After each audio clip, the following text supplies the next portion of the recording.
बहुत ही इंपॉर्टेंट, दुनिया में उसने तहलका मचा दिया। लोग उसे ऐसा नाम लेते हैं, उसे टाइगर भी कहा जाता है, उसे ईगल भी कहा जाता है, उसे लॉयन भी कहा जाता है, उसे सुपरमैन भी कहा जाता है। वो दुनिया का मार्शल आर्ट किंग है, उसे कहा जाता है Bruce Lee the king of martial art. आज मैं उसके बारे में बात करना चाहता हूं। मार्शल आर्ट की बात हो और ब्रूस ली की बात ना हो तो ये तो नाइंसाफी है। जब भी मार्शल आर्ट का नाम आता है सबसे पहले सरफेरत जो है ब्रूस ली का नाम आता है। ब्रूस ली एक्चुअली जो है वो दुनिया में उसने ऐसी मेहनत की, ऐसा काम किया, दुनिया उसके नाम को अभी तक याद करती है। दुनिया में सिर्फ और सिर्फ 32 साल जिया, लेकिन दुनिया में ऐसा नाम कर गया, लोग अभी तक हर कोई उसे चाहता है, उस जैसा बनना, उस जैसा काम करना, और हर मार्शल आर्ट आता है कि मैं ब्रूस ली बनूं। मैं ये समझता हूं कि ब्रूस ली जो है किस तरीके से उसने स्ट्रीट फाइटर था, क्या कुछ उसने किया। तो आज जो मैं बताना चाहता हूं, सबसे पहले कि मैं ब्रूस ली के बारे में बात करूं, मैं थोड़ा सा बताना भी चाहता हूं। मेरा अपना फेवरेट है ब्रूस ली, और मैं खुद भी जानता हूं, मैं मार्शल आर्ट का खुद भी स्टूडेंट हूं, और मैं जानता हूं कि मार्शल आर्ट क्या है। सबसे पहले तो मैं बताना ये चाहता हूं मार्शल आर्ट है क्या। मार्शल आर्ट एक्चुअली जो है तमाम चीजों को जो सीखा जाता है, कराटे, जूडो और ताइक्वांडो, जिम्नास्टिक, स्ट्रीट फाइट, सब कुछ, ये जो तमाम चीजें, बॉक्सिंग, ये सब कुछ जो जिसको आता है वो मार्शल आर्ट कहलाता है। मार्शल आर्ट में तमाम चीजों को अमर्ज करके एक नाम दे दिया गया है, कलेक्टिव नाउन बना दिया गया है मार्शल आर्ट। मार्शल आर्ट जो है ये तमाम चीजों का, लेकिन ब्रूस ली ने ये तमाम चीजें सीखते हुए उसने जो उसका एक्सपीरियंस था, जो उसने किया, उसने एक अपना स्टाइल बना दिया, उसका नाम था जेट कैंडो। उसने अपना वो उसमें बॉक्सिंग सब कुछ मिलाकर ये एक नाम रखा। और मैं समझता हूं कि मैं उसकी लाइफ के बारे में कुछ बताने से पहले मैं उसकी खास जो उसकी एक्सरसाइज जो है, या उसकी पर्सनालिटी के बारे में, या उसका जो एक्सरसाइज जो करता था, उसकी क्या ऐसी सीक्रेट्स थी जो उसने लोगों को दिखाई। सबसे पहले उसकी जो सीक्रेट्स थी वो एक थंब और एक फिंगर पर जब पुशिंग लगा सकता था, वो 100 पुशिंग इस पे कर सकता था। और उसने अमेरिकन चैंपियनशिप में फर्स्ट टाइम दिखाई 1944 में, और लोग परेशान हो गए, अमेरिकन परेशान हो गए कि क्या है, सबसे पहली बात। दूसरे नंबर पर उसने दो थंब पर अपनी पुशिंग की और लोग हैरान हो गए। उसने 10,000 किकिंग की प्रैक्टिस की, एट ए टाइम 10,000 किकिंग की प्रैक्टिस उसने की ताकि वो किक मार सके। उसका बॉडी जो ऐसी थी जैसे स्टील बॉडी, और रिफ्लेक्टेबल बहुत ज्यादा थी जैसे रबर की तरह। उसकी 8 फीट तक वो जंप कर सकता था, हाई फ्लाई कर सकता था, ये उसका तरीका था। इसके अलावा जो उसकी एक्सरसाइज थी, डिंपर जो उठाकर 20-20 किलो के डंपर, वो हाई जंप उससे करता था अपनी प्रैक्टिस में। उसकी बॉडी ऐसी हो गई थी जैसा एक स्टील। वो किसी इंसान के अंदर फिंगर मारकर उसका दिल निकाल कर ला सकती थी। वो स्टील को फिंगर मारता था और हो जाती थी। सबसे ज्यादा उसकी जो पंचिंग जो थी, इतनी 5,000 पंचिंग वो डेली करता था। और उसका जो पंचिंग बैग होता था ममदली किले का, और उसका सेम, मैं ये समझता हूं उसका जो ब्रूस ली का जो पंचिंग बैग था वो 150 किलोग्राम का पंचिंग बैग होता था। किक मारता था, बंदे को उड़ा देता था। और मैं समझता हूं उसकी किकिंग की पावर जो थी, उसकी व्हील किकिंग इतनी आंख झपकते हुए व्हील किक आ जाती थी, और उसकी साइड किक वो 1 सेकंड में 7 किक मार सकता था, और 1 सेकंड में वो 6 पंचिंग यूज कर सकता था। ये उसकी पावर थी। एट ए टाइम वो तमाम किकिंग मल्टीपल यूज कर सकता था, और 10,000 किकिंग की उसने प्रैक्टिस की हुई थी। और उसका ये कहना था, मुझे डर नहीं लगता, जिसने 10,000 किकिंग की प्रैक्टिस की है, मुझे डर नहीं लगता, लेकिन डर उसे लगता है जिसने एक किक की प्रैक्टिस 10,000 टाइम की है। इसका मतलब यह है कि अगर तमाम किकिंग राउंड व्हील साइड सबके 10,000 की, उसे डर नहीं है। अगर एक एक किक की सबने प्रैक्टिस की है तो वो सबसे ज्यादा पावरफुल है। तो एट ए टाइम डेली वो 10,000 किक की प्रैक्टिस करता था, 5,000 पंचिंग की। उसका वेट जो था 63 kg था और उसकी हाइट जो थी सिर्फ और सिर्फ 5 फीट और 7 इंच थी। इतना छोटा सा, इतनी पर्सनैलिटी और इतना उसने नाम पैदा किया, समथिंग डिफरेंट था। ये ब्रूस ली जो है सैन फ्रांसिस्को 27 नवंबर 1940 में पैदा हुआ। ये चाइना टाउन अमेरिका में सैन फ्रांसिस्को में, और वहां से फिर 3 माह तक वहां रहा। फिर उसका बाप जो है एक एक्टर था, वो हांगकांग आ गया और हांगकांग में उसने अपना काम जारी रखा। और उस वक्त जो था, क्योंकि बहुत ज्यादा प्रॉब्लम था और वहां पर बदमाश बहुत ज्यादा आते थे और ये स्ट्रीट फाइटर बन गया। स्ट्रीट फाइटिंग इसने बहुत ज्यादा की। जब भी जिसको मर्जी मार देता था कुछ भी।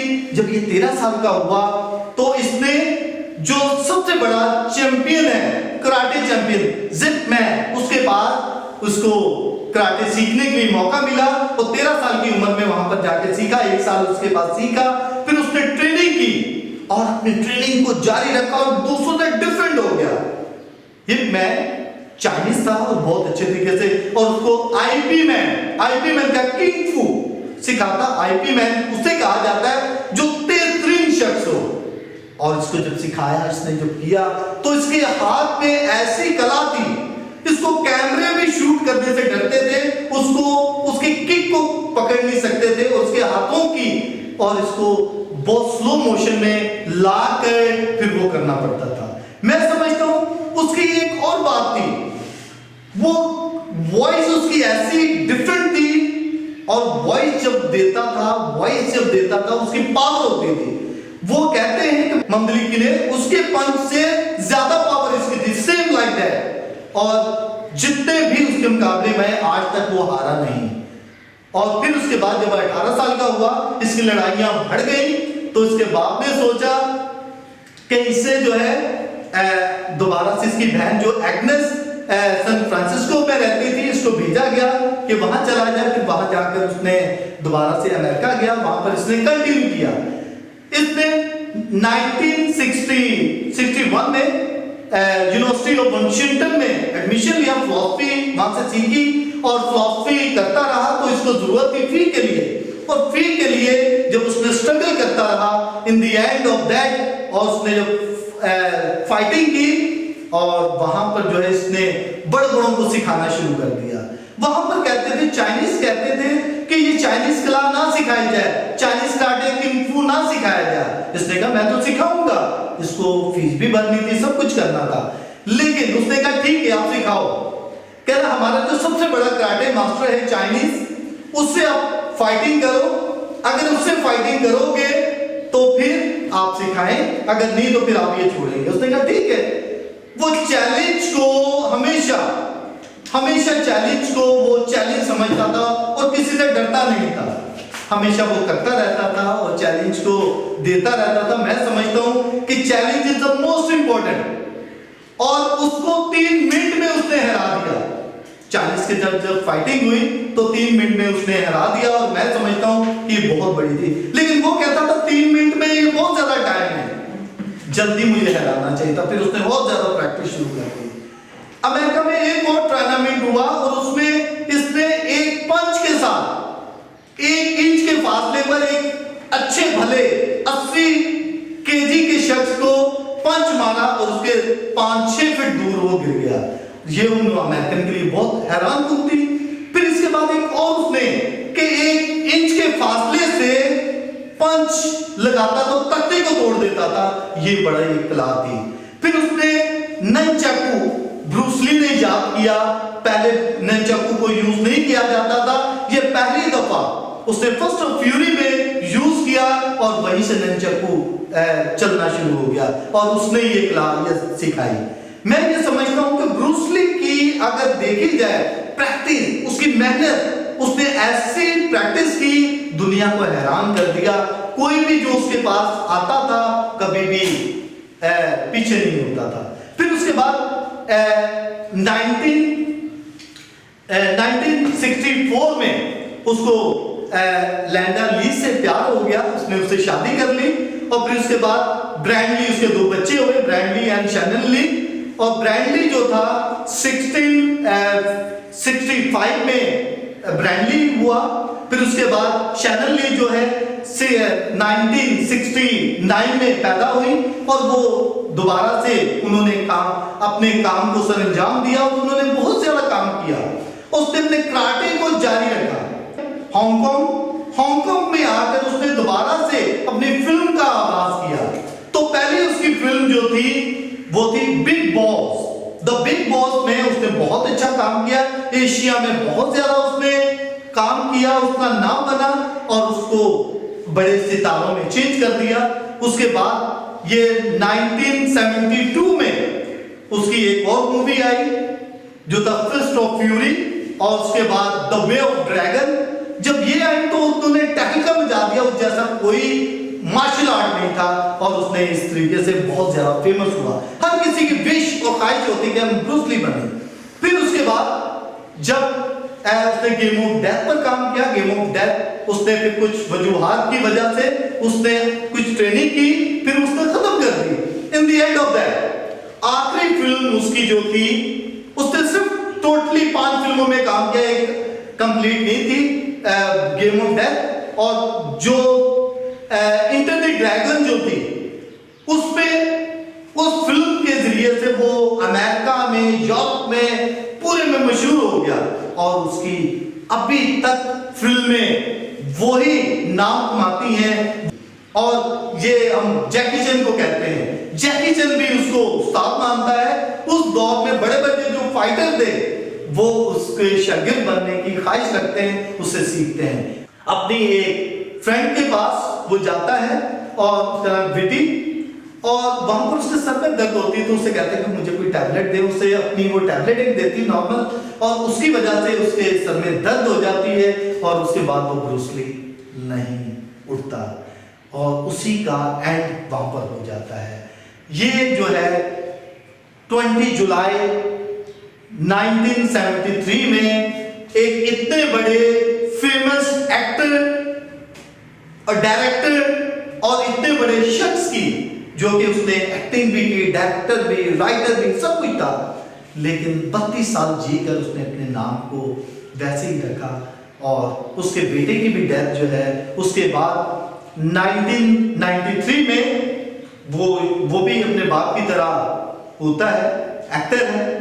और द क्रो फिल्म की शूटिंग में नकली गोली चलाने की वजह से और वहां पर असली गोली चला दी जाती है, उससे मार दिया जाता है।